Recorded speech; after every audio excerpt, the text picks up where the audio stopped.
Hello, everyone. Welcome back to the Story Coaching Podcast with me, your host, Charlotte McFarlane from thewritable.com. So, today we are actually going to talk about character creation, how to create charismatic characters that people connect to. If you've joined me in the Pick Up the Pen Challenge, you know that characters are the way that a reader connects to the story. The character is like a representation for the reader to get into, to put themselves in the shoes of the character in order to experience the story. And so characters are, they're hugely important to creating that, that fiction that people, actually want to read, that, those books that people just can't put down, even though it's 2 a.m. That's how we, characters is such a huge part of that. And so I wanted to talk to you today about my method for creating characters. And it's I think it's a little bit different from what a lot of people think about. I use what I call a theme-based approach, and I'll explain to you in a little bit what that means and what that looks like. But first, I want to ask you to let go of some common ideas or common misconceptions that I've seen out there about characters. So the first one is that people believe that characters need to be a certain way to be likable. People believe that, if you want to have a good story that people want to read, you need to have a character that is like a Katniss Everdeen or a Harry Potter, or you feel like you need to have a character that's a certain way. Maybe that's a proven that's based off of a proven character that people just really fall in love with. And so people also worry that their characters are all going to sound the same for that reason, because if you base all of your characters off of the same person or the same personality, yeah, they are all gonna sound the same. But I want you to let go really of this idea that some characters are likable and some are not. There is a way to make your character likable, but it's not certain traits that they have. It's not because they're a specific way. And I'll show you how to do that in a little bit here. And the other common misconception is, and one that's really come out lately, is that a character needs to be developed like a real person. That a character needs to maybe not necessarily be based off of a real person, but that a character needs such a complete and dynamic personality that they are just like a real person. And unfortunately, real people are super complex. we're really complicated. We're full of contradictions, and a character, actually, it doesn't benefit you to have that complicated a personality in a character, because it can actually be really off-putting for the readers. So we'll talk about that in a little bit as well here.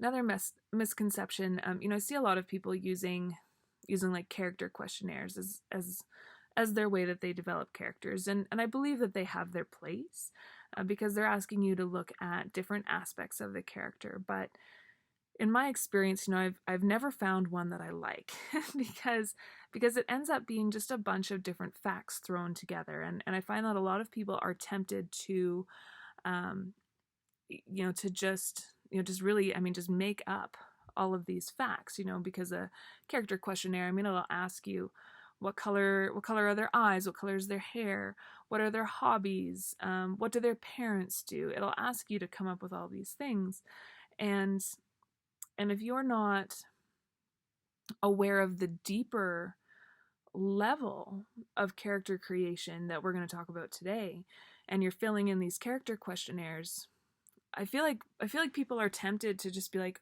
what's a hobby? What's a good hobby? Playing the drums. Yeah, okay, check. I've got a hobby. And what do their parents do? well, maybe like, I don't know, mom's like a doctor and dad's a mechanic. Okay, great. And what's the next fact? What's the next fact? And characters aren't a bunch of facts. That's not what they are. So again, let me show you in a few minutes how I create characters and how it's so different from that. And the last thing that I really want you to throw out is the idea that a character just exists in a world, in a plot, that it's the story that matters. Because when we're reading, we read a story. We don't see all of the work that the writer has put in, to generate the character, to generate all of the different facets of the story that come together. We tend to see the whole thing. We see it as a big picture. We see it as the story. But it's not the story that matters. It's not actually the story that we like. It's all of the different elements and how developed they are and how they all come together. And so I can show you how to do that. So this is really my character creation process. This is what I do, and this is what I get my students to do. This is what I teach people to do and pick up the pen. This is what I teach people to do in, some of my paid programs. This is how you create characters. Are you ready for this? So we start with theme. And so what is theme? Theme is really what you want your fiction to say, what you want your story to say. And really, the theme is going to inform the belief shift that the main character needs to go through. So a belief shift, if you listen to the episode on the messy middle, a belief shift is what the story is all about, especially, I'd say, in the last 20 years, we've had a shift into character-based fiction. It's not just event-based or story-based fiction. It's really character-based fiction. That's because the whole middle chunk of the book is about the character's journey, learning something new, having a belief shift. And so when I go to create a character, and yes, you get inspirations, you get ideas for characters that come in.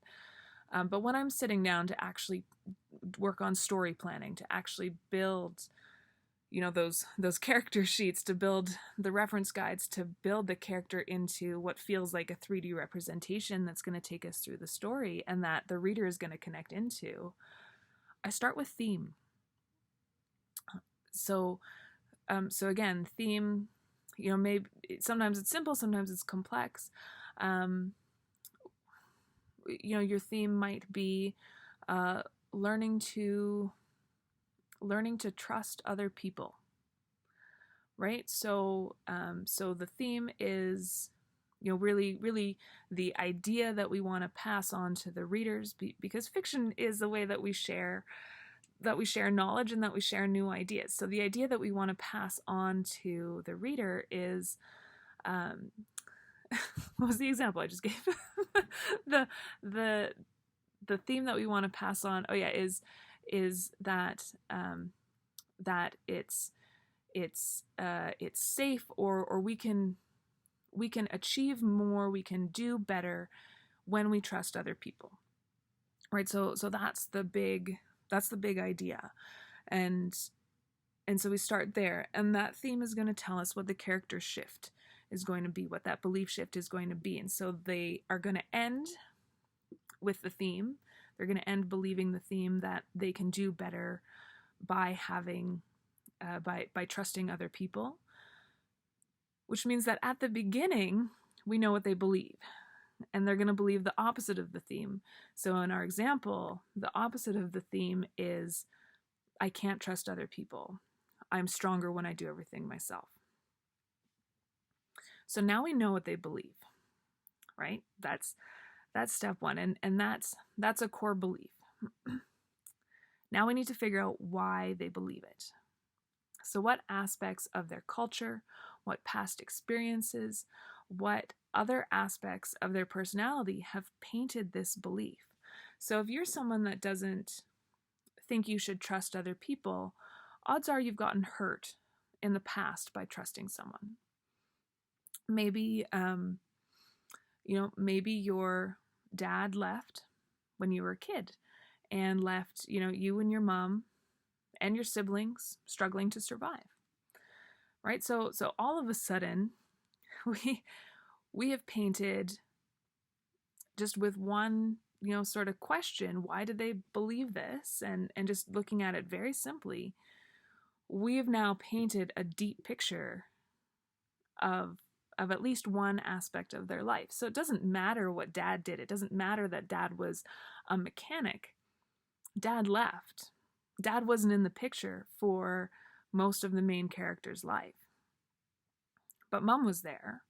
And so now we know that we need to know that we do actually need to know what mom did. So we come up with a theme. We understand the shift that the character is going to go through. And that tells us what they believe in the beginning, which is going to be the opposite of the theme. And we start to figure out why they believe it. And then we also start asking, because they believe this, what is their goal? What are they working towards or fighting against when the story starts? So if you're someone who believes that you can't trust anyone, that you're stronger on your own, you're probably going to be someone who, let me think about this. You're going to be someone who probably doesn't connect with other people. You're going to be someone, maybe your goal is to leave the small town that you grew up in and go, strike out on your own. Maybe your goal is, but whatever your goal is, it's going to be a solo mission. It's going to be, you're not going to be someone that has a bunch of friends that you really rely on if you don't believe you can trust people. You're going to be someone who, is just keeping their head down, keeping to themselves, and trying to achieve, whatever goal, probably to get away from other people that you can. And so we start to inform their past and what it is that they're working towards. And those are the two big aspects of character. And from there, we really just start asking ourselves a series of why, how, what does that mean? And building more and more information about the character. And that's in a nutshell, that's the character creation process. And again, I talk more about that a little bit and pick up the pen, but we spent a lot of time on this in Right Now, which is my paid sort of modified 12-week program for writing a book start to finish. So, but that's it. It's really this asking why, how, what does that mean, until we get a very full picture of their life. And it doesn't take as long as you might think it does to build all that. It actually becomes very straightforward. You're not filling out, a 12-page questionnaire with a bunch of information that you don't necessarily need to know, right? So if your character didn't have a dad growing up, you don't need to know that much about the dad. Now, you might decide that as part of the story, they reconnect with the dad, in which case, yes, you do need to know more. But in the beginning, it doesn't matter what the dad's, habits were, what the dad's hobbies were, because he wasn't there, and that didn't affect the characters they were growing up. And one of the really big benefits to doing this is that every facet of the character, and then we actually start expanding that out into the culture, into the world, and then we start expanding that into the story conflicts as well. Every piece of the story that we build is all going to fit together. when we do this. So we don't have just a bunch of facts randomly coming together. We have one solid, unit, one very complicated piece of information that all connects, that all makes sense, that all is part of one fact about the character, which is what they believe. And I also want to talk about this idea that a character doesn't have to have all the answers.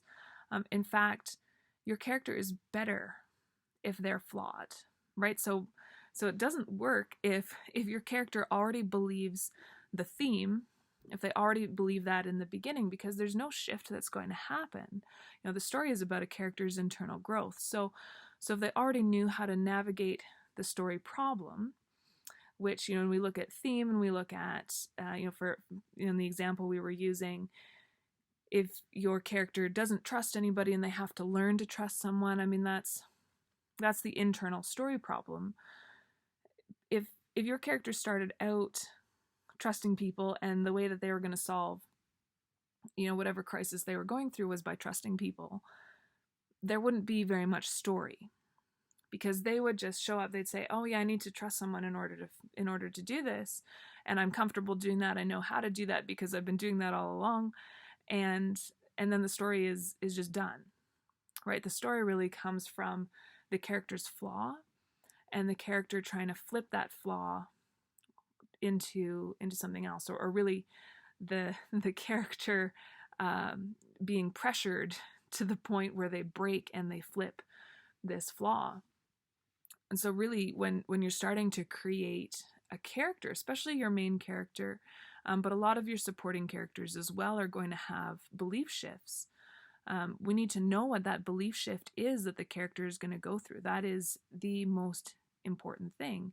And that's how you create, that character that actually is flawed, that character that is realistic, that character that people connect to, because people also have flaws. We're all growing, we're all learning, we all start with a set of beliefs that have been informed by our past experiences, and we have to grow. We have to learn to do better if we want to succeed at all of our challenges in life. And so that's exactly the process that we're taking the characters through, and that's how we make them really relatable and really it end up being likable, right?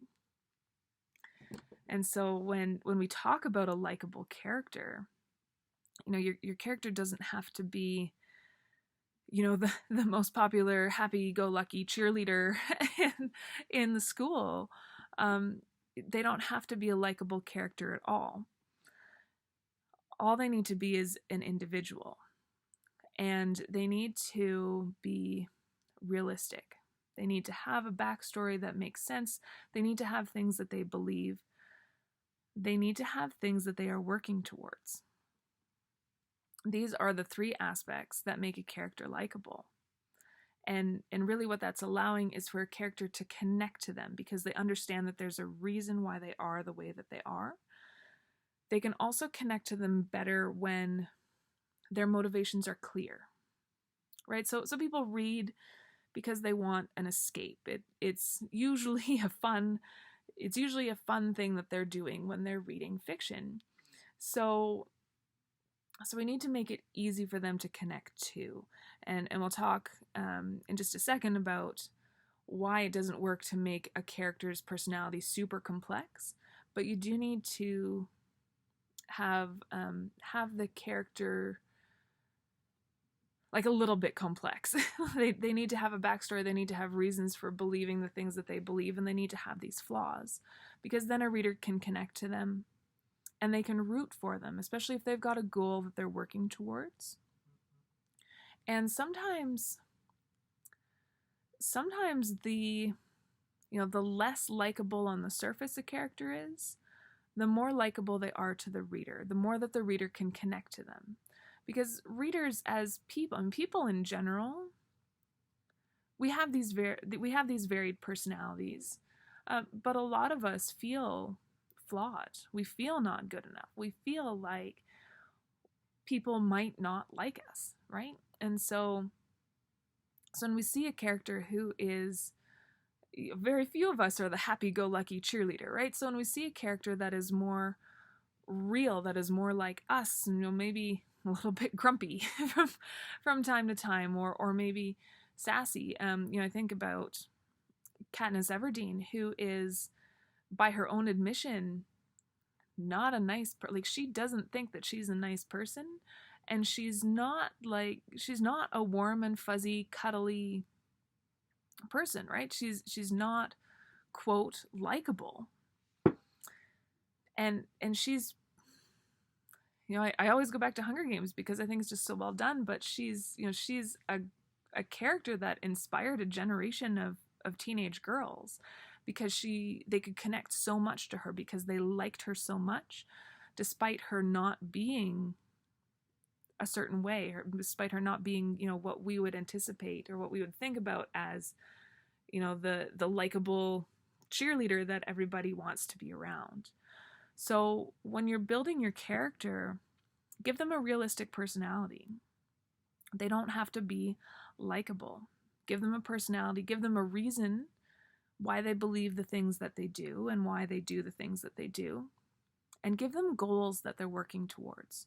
We can underestimate the power of goals. Really, all of us are working towards something.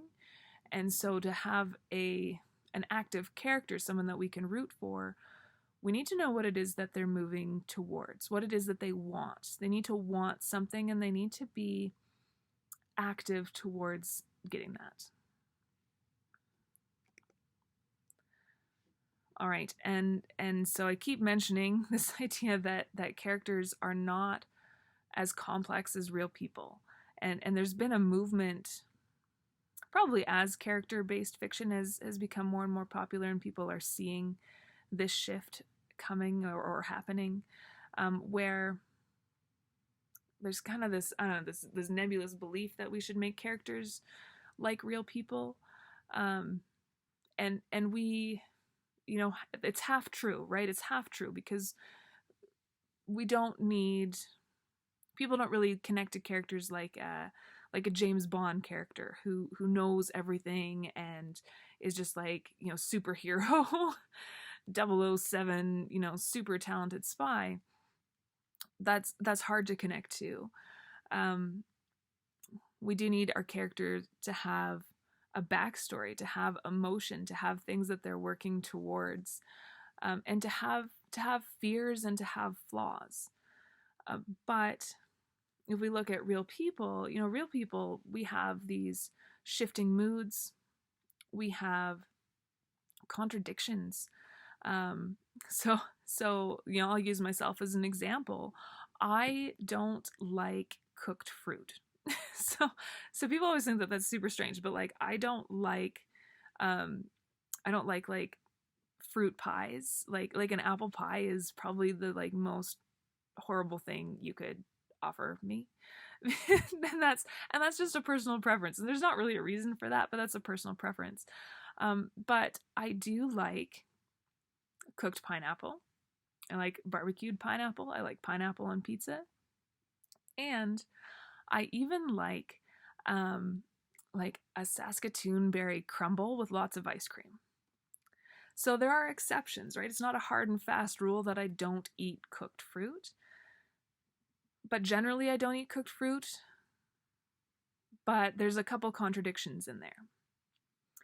And so unless you're willing to spend a lot of time explaining through dialogue, through prose, why your character who has always hated cooked fruit suddenly is like, hey, actually, I'll have the cobbler.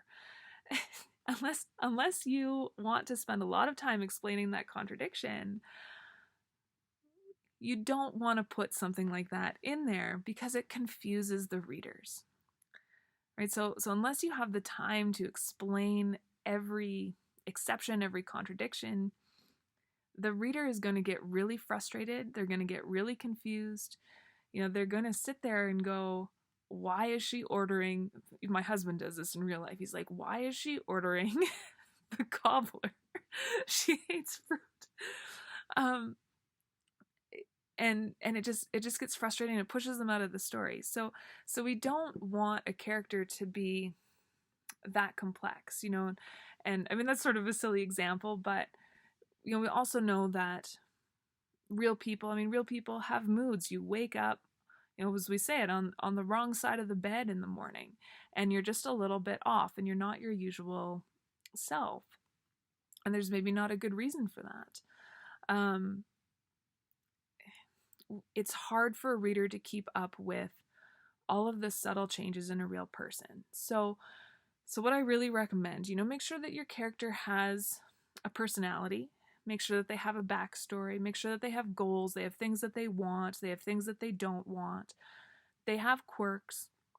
They have, funny little things that they believe. Give your character all of those things, but stick with them. Don't make them as complex as a real person, because it will just be confusing. It'll be frustrating. It'll take too long to explain to a reader why your character is doing one thing 1 minute and then seeming to act completely contradictory the next.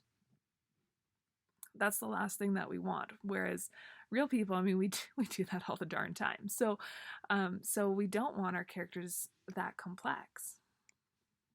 And really what we want to aim for is to have a character who's so well constructed that every fact about them should intertwine. Right? So their goal, their family, the way they grew up, their career, their preferences, their funny little quirks, it should all be connected, because they're one person living one life.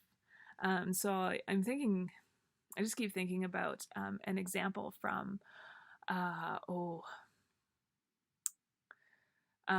series called Star Kingdom by Lindsay Buroker, and there's this one of the side characters is a mercenary. He's he's hired as a protector, but the thing that he really wants is to be a chef. He wants and there's this fun little it's this fun little quirk, and it just builds and builds and builds through the story. But at some point, someone says, why do you want to be a chef? You're such a good, bodyguard, combat specialist. And he says, well, I became a combat specialist because I knew that I needed to be able to I became a mercenary combat specialist because I knew that I needed to be able to make a lot of money to fund my dream of being a chef. Right? And so it's all connected. It's not like he wanted to go be a mercenary and he wanted to be a chef, and those were two sort of separate things. He's got one goal, right? Like one big goal, and he saw a way to it, and he used that. Right? So that's the type of thing we're talking about, is how every fact about a character intertwines. And tools like those character questionnaires, they do encourage us to come up with facts. They encourage us to think about more things than we might if we were just sort of starting out. But often those things aren't connected. And I do think a character questionnaire, if you're coming at it with this approach of, okay, well, what does that mean? What does that mean for the character? How does that connect in? Why is that? How did that develop? If you're coming at it through that, those questionnaires can be really helpful, but a lot of times I think the questionnaires don't really provide a lot of room for that. And the other thing that I really wanted that is sort of connected there is that the physical traits of a person, which a lot of those questionnaires sort of start with, the physical traits are usually an afterthought for me anyhow. I don't really care about eye color, hair color. It's one of the last things that I develop, and usually it's as I'm writing the story, I'm like, I guess her hair is brown. I just sort of make it up on the spot sometimes, because a lot of times that doesn't matter. Now, that said, sometimes it has shaped the character in some meaningful way. So in my first series, Red Fever, everyone who's been affected by the red fever and becomes and has become an augment, they have an altered eye color. And so eye color actually becomes a very important physical trait because it represents something in the character's history, and it's something that um, to a certain degree affects the character moving forward. So so there are times when you do want to look at physical traits, but you need to be able to pick your times. You need to be able to ask, is this important or is this not important? All right, so again, just to recap, I mean, the story planning process for generating characters, we start with one thing that we know about the character, which if you're going for a theme-based approach, is going to be what they believe. And we start asking why. We ask how. We ask, what does that mean for them? And from here, we just keep building. And, I mentioned, as we learn something about the way that, maybe the way that the character grew up, something in their past that shaped what they believe now, we start to learn things about the world. Why is it that, so what we've got the example we used earlier where the character's father left when they were young, and that's taught them how that they shouldn't trust other people and they need to go it alone. So the father leaves. Why did the father leave? Was there something in the culture that encouraged that or allowed that? How, and because of that, how did the character grow up? So your father leaves, you're down to one income. Now all of a sudden you're living in a low income situation. And so that builds part of our world. And now maybe, I guess the example I used was mom was a doctor. Are doctors valued here? Would she have been able to make a lot of money and afford a really high quality of life for her and the main character when the main character was young? Or are doctors not respected and she was able to just sort of scrape by? Right? You can build the world and the culture around them, and you can also build the goals that the character has, because they probably have many. One might be to get out of the town and to to not have to rely on anybody again. But one might be, I want to make a bunch of money so that I can put my mother in better living accommodations. Maybe another storyline where they are dealing with some side effect of living in a low income area, or they have lived in a low income area, and so they're trying to deal with some of those things. There's a lot that can be pulled out of just one piece of information if we're willing to ask all these questions. And the best part really is that everything in your story is going to connect and it's going to fit together seamlessly. People always ask me, they're like, how do you, when I read a really good book, it seems like everything just fits together. And this is how you do it. It's because everything does fit together. You're not trying to put a bunch of random pieces together. You're building an entire story. And again, this is my story planning process that I've developed. You're building an entire story off of one starting fact, and you go from there. That's how you do it. So that's it for this episode. I hope that was really helpful, learning how to sort of the basic process of creating a really full and dynamic character. And if you want to go more deeply into that, or if you want to see the full story planning process, that's actually outlined for you in my story planning guide. And you can download that for free at thewritable.com/story planning guide, or the link is in the notes, like the episode notes for the show here. And so you can check that out, because it really does take you through finding your theme, which a lot of people find very stressful, but is actually a lot easier than you think. And then how to use that to start building character, to build the world or culture, and to build the story conflicts, and then how to start assembling that into a plot. right, so thank you again, guys. I hope that you'll join us next week. We're actually going to be talking, again, a little bit more tangibly. We're going to be talking about some writing software. I know last week we talked about how to improve your productivity. We're going to be talking about how to really how to maximize your creative energy and why I do firmly believe in using like specialized writing software. So that's coming up next week. But in the meantime, check out that story planning guide. Wherever you are in writing your story, I think it's always good to go through some of the exercises there to, at every stage of the story, you can learn so much about your characters, about your world, about how everything connects and everything comes together. So that's a really fabulous resource. Thank you again for joining me, and I will see you next week.